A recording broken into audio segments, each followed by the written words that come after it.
Emotional eating during stressful periods.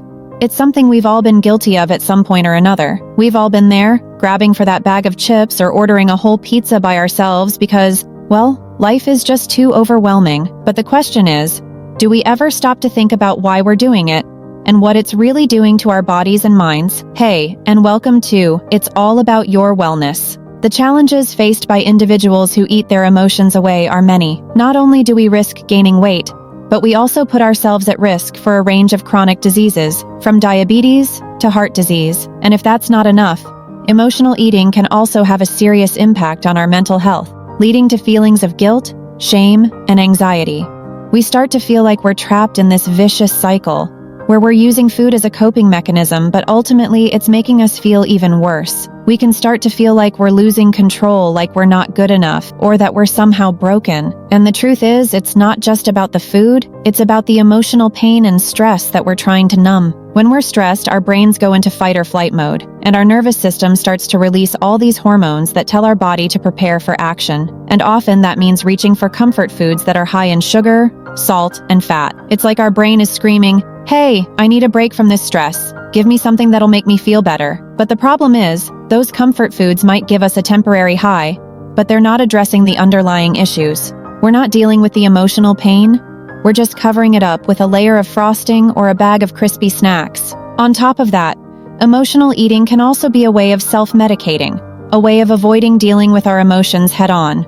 We might not even realize we're doing it, but we're using food as a way to distract ourselves from our feelings of anxiety, anger, or sadness. And the more we do it, the more we start to lose touch with our emotions, and the more we start to rely on food as a coping mechanism.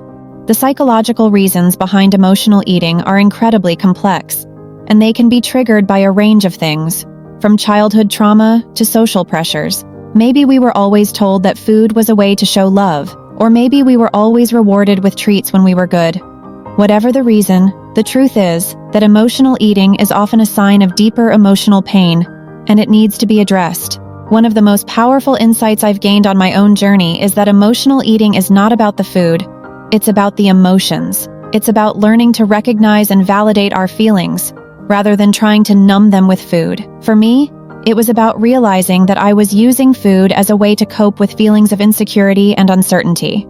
I was using food as a way to try and fill this void inside of me, but ultimately it was just making me feel more empty and unhappy. Learning to recognize our triggers is key. For some of us, it might be a particular smell or taste that takes us back to a happy memory.